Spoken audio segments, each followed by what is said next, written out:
Welcome to view point. 100 రోజులకు పైగా కొనసాగుతున్న ఉద్రిక్త పరిస్థితులకు తాత్కాలికంగా తెరదించుతూ అమెరికా ఇరాన్ మధ్య కీలక శాంతి ఒప్పందం కుదిరింది. ఈ పరిణామంతో ప్రపంచ వాణిజ్యానికి అత్యంత వ్యూహాత్మకమైన హర్ముజ్ జలసంధి తిరిగి తెరుచుకునేందుకు మార్గం సుగమమైంది. అయితే క్షేత్రస్థాయిలో మైన్ల తొలగింపు, మౌలిక సదుపాయాల మరమ్మతులు, భద్రతాపరమైన హామీలు వంటి సవాళ్ల కారణంగా నౌకాయానం పూర్తి స్థాయిలో సాధారణ స్థితికి రావడానికి కొంత సమయం పట్టవచ్చని నిపుణులు అంచనా వేస్తున్నారు. జూన్ 14న ఈ ఒప్పందం కుదిరినట్లుగా ఇరు వర్గాలు ప్రకటించాయి. ఈ ఒప్పందంపైన అమెరికా అధ్యక్షుడు డొనాల్డ్ ట్రంప్ తన ట్రూత్ సోషల్ ఖాతాలో స్పందించారు. ఇస్లామిక్ రిపబ్లిక్ ఆఫ్ ఇరాన్తో ఒప్పందం పూర్తయింది. అందరికీ అభినందనలు. హర్ముజ్ జలసంధిని ఎలాంటి రుసుము లేకుండా తెరిచేందుకు పూర్తి అధికారం ఇస్తున్నాను.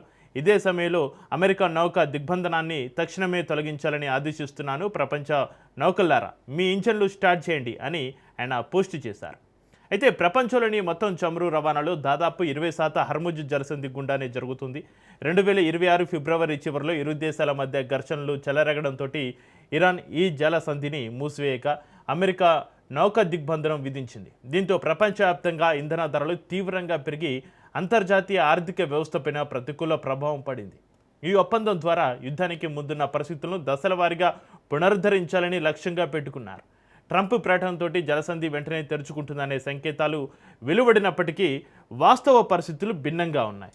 ఇరాన్ అమర్చిన మైన్లను తొలగించడం, దెబ్బతిన్న ఓడరేవులను బాగు చేయడం, నౌకలకు భద్రతా హామీలు ఇవ్వడం వంటివి పూర్తి కావాల్సి ఉందని అమెరికన్ అధికారులు, అదేవిధంగా విశ్లేషకులు చెబుతున్నటువంటి పరిస్థితి. సాధారణ నౌకాయానం తిరిగి ప్రారంభం కావడానికి సుమారు 30 రోజులు పట్టవచ్చని అంచనా. మరోవైపు ఈ ఒప్పందం పూర్తి అమలుపైన ఇరాన్ ఇంకా బహిరంగంగా స్పందించలేదు. అంతర్జాతీయ నిబంధనలకు విరుద్ధంగా ఈ జలసంధి గుండా వెళ్లే నౌకల నుంచి సేవా రుసుములు వసూలు చేసే అవకాశం ఉందని గతంలో టెహరాన్ సంకేతాలు ఇచ్చింది. ఇదే సమయంలో వారాంతంలో బీరూట్లోని హిజ్బుల్లా స్థావరాలపైన ఇజ్రాయెల్ దాడులు చేయడం ప్రాంతీయ ఉధృత పరిస్థితులను పెంచుతోంది. ఈ ఒప్పందంపైన ఇంధన వ్యాపారులు, షిప్పింగ్ పరిశ్రమ వర్గాలు ఆశతో ఎదురు చూస్తున్నాయి.